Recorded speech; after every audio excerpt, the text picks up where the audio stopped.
Saranga Darya సినిమాలో ప్రధాన పాత్ర పోషించిన సీనియర్ యాక్టర్ రాజరవీంద్ర గారు ప్రస్తుతం మనతో పాటు ఉన్నారు. ఈ సినిమా విడుదల గురించి అలాగే మన విషయం ఆయన అడిగి తెలుసుకుందాం. Hi sir. సార్, భారతీయుడు 2 కూడా 12వ తేదీ రిలీజ్ అవుతుంది. మీ సినిమా కూడా అప్పుడే రిలీజ్ అవుతుంది. ఎలా అంటే మీకు కలెక్షన్స్ అంటే ఓపెనింగ్ తగ్గే అవకాశం ఉంది అనుకున్నారు ఏంటి? సార్, మాది అంత ఓపెనింగ్ వచ్చేసి సినిమా ఏం కాదు. It's a small film, content ఉన్న ఫిలిం. ఒక్క సినిమా ఉంది కాబట్టి మా డిస్ట్రిబ్యూటర్స్ ఏంటంటే చాలా మంచి థియేటర్స్ దొరికినాయి సార్. సోలో రిలీజ్ లాగే ఉంటుంది. ఈ జోనర్ వేరు, కమల్ హాసన్ గారిది వేరు. సో మనకి ఆ ప్రాబ్లం ఏమి ఉండదు సార్. మిగిలిన వీక్స్లో ఇటువంటి చిన్న చిన్న సినిమాలు 7-8 రిలీజ్ అవుతున్నాయి. అందులో వన్ ఆఫ్ ది ఫిలింగా వెళ్ళిపోతుంది. ఒక పెద్ద సినిమాతో వస్తే చిన్న ప్రేక్షకులు కూడా క్యూరియాసిటీ ఉంటుందని చెప్పి ఈ డేట్ ఎంచుకున్నారు సార్.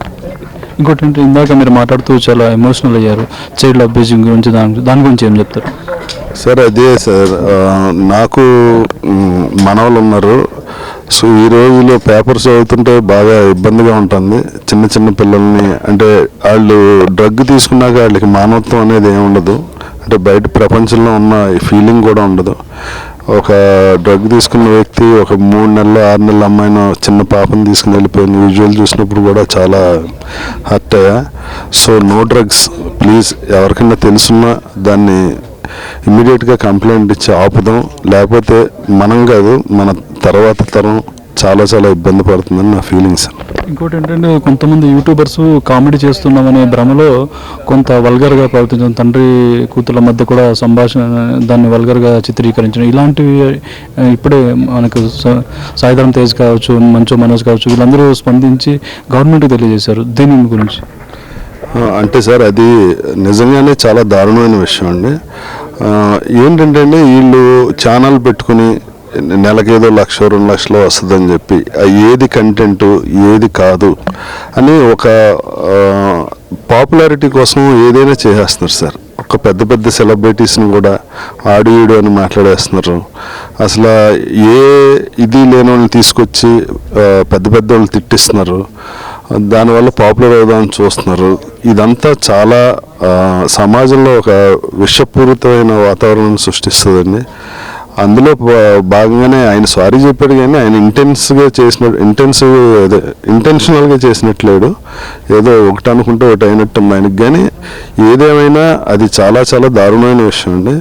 ఎందుకంటే చెప్తున్నా కదా, నేను ఇప్పుడు తాత పొజిషన్లో ఉన్నా. మా వాళ్ళకి 8 years వచ్చున్నాయి. సో నాకు ఈ సమాజం చూస్తే కొంచెం టెన్షన్గానే ఉంది. ప్రతి ఒక్కరూ తమ బాధ్యతగా తీసుకుని సెల్ఫ్ కంట్రోల్, నేను ఇందాక చెప్పినట్టు ఆడపిల్లలే కాదు మగపిల్లలు కూడా నైట్ ఏం చేస్తున్నారు, వాళ్ళ రూముల్లో ఏం చూస్తున్నారు అన్నది మానిటరింగ్ చేయండి ప్లీజ్. మన రీల్స్, మన గోల, మనం కూడా ఇంట్లో ఉన్నంతసేపు టీవీ కాకుండా ఫోన్లో కూడా ఎంగేజ్ అయి ఉంటున్నాం. సో ఇంట్లో ఏం జరుగుతుందో కూడా తెలియని పరిస్థితి ఉంది.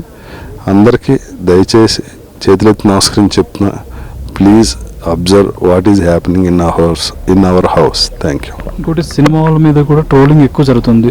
ఎస్పెషల్లీ మంచు ఫ్యామిలీ ఇలాంటి వాళ్ళ మీద ఎక్కువ ట్రోలింగ్ జరుగుతుంది. దాన్ని ఫన్నీగా చిత్రీకరిస్తున్నామని అనుకుంటూ ట్రోలింగ్ చేస్తుంది. దానివల్ల చాలామంది సెలబ్రిటీస్ కూడా బాధపడుతున్నారు. ఇలా ట్రోలింగ్ చేసే వాళ్ళ గురించి సార్, ఆ ట్రోలింగ్ చేసే వాళ్ళ గురించి ఏం మాట్లాడతాం సార్? వాళ్ళకి సెల్ఫ్ ఇదే ఉండాలి. దీన్ని కంట్రోల్ చేసేది లేదండి. ఎందుకంటే ఈ యూట్యూబ్ వచ్చాక అది ఇంటర్నెట్లో ఎవరు ఇంట్లో వాళ్ళది అదొక స్టూడియో లాగా అయిపోయింది.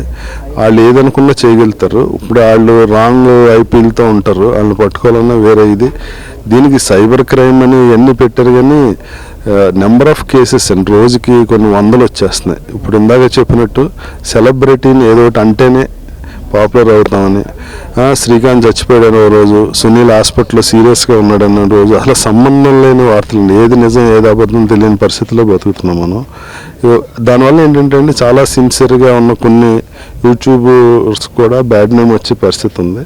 సో మీరే ఒక యూనియన్లా పెట్టుకుంటారో ఎలా పెట్టుకుంటారో పెట్టుకుని మీరందరూ కలిసి ఇటువంటి రాకూడదని మీరే డెసిషన్ తీసుకుని వచ్చిన వాళ్ళు యూట్యూబ్ స్ట్రైక్ కొట్టి క్లోజ్ చేస్తామని చెప్పి ఏదో ఒకటి చేయకపోతే దీనికి ఒక ఎండ్ వస్తుందండి. దానికి మీరే అందరూ పూనుకుని మీ అంతటా మీరే సెల్ఫ్ ఇది ఉంటేనే బెటర్ అండి.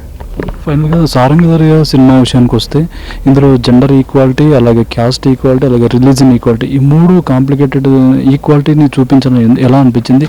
దాన్ని ఎంతవరకు న్యాయం చేశారు? అంటే అండి 3 డిఫరెంట్ దీంట్లో డైరెక్టర్ చెప్పాలనుకున్నది చాలా క్లారిటీగానే చెప్పారండి.